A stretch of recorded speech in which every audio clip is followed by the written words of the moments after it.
ನಡೆಯುತ್ತದೆ. ದರ್ಶನವನ್ನ ಮುಗಿಸಿಕೊಂಡಂತ ಭಕ್ತಾದಿಗಳು ಅನ್ನಪೂರ್ಣ ಭೋಜನ ಶಾಲೆಗೆ ಬರಬೇಕು. ಶ್ರೀಮಠದ ಅನ್ನಪೂರ್ಣ ಭೋಜನ ಶಾಲೆಯಲ್ಲಿ ಬೆಳಿಗ್ಗೆ 11 ಗಂಟೆಯಿಂದ ಮಧ್ಯಾಹ್ನ 2 ಗಂಟೆವರೆಗೂ ವಿಶೇಷ ಅನ್ನದಾನ ನಡೆಯುತ್ತದೆ. ದರ್ಶನವನ್ನು ಮುಗಿಸಿಕೊಂಡಂತ ಭಕ್ತಾದಿಗಳು ಅನ್ನಪೂರ್ಣ ಭೋಜನ ಶಾಲೆಗೆ ಬರಬೇಕು. ಭಕ್ತರು ತಮ್ಮ ಬೆಳೆ ಮಾಡುವ ವಸ್ತುಗಳನ್ನ, ಮಡಿಪರಿಸುಗಳನ್ನ, ತಮ್ಮ ವ್ಯಾನಿಟಿ ಬ್ಯಾಗುಗಳನ್ನ, ಚಿಕ್ಕ ಮಕ್ಕಳನ್ನ ಹಾಗೂ ತಮ್ಮ ಮೊಬೈಲ್ ಫೋನುಗಳನ್ನ ಜಾಗ್ರತೆಯಿಂದ ನೋಡಿಕೊಳ್ಳಬೇಕು.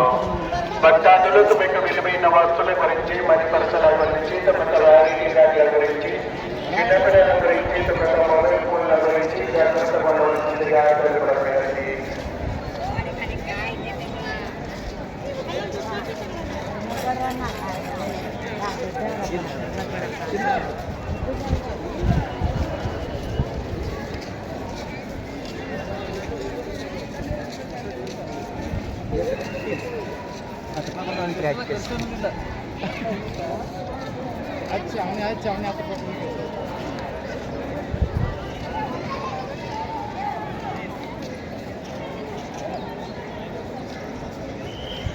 ಪುರಚರ ಭಕ್ತರಲ್ಲಿ ನಮ್ಮದು ಸೂಚನೆ.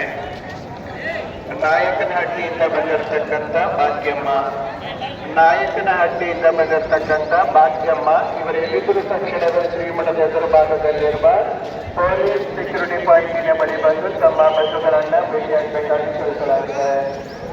ನಾಯಕನಹಟ್ಟಿಯಿಂದ ಬಂದಿರತಕ್ಕಂಥ ಭಾಗ್ಯಮ್ಮ ಶ್ರೀಮಠದ ಎದುರು ಭಾಗದಲ್ಲಿ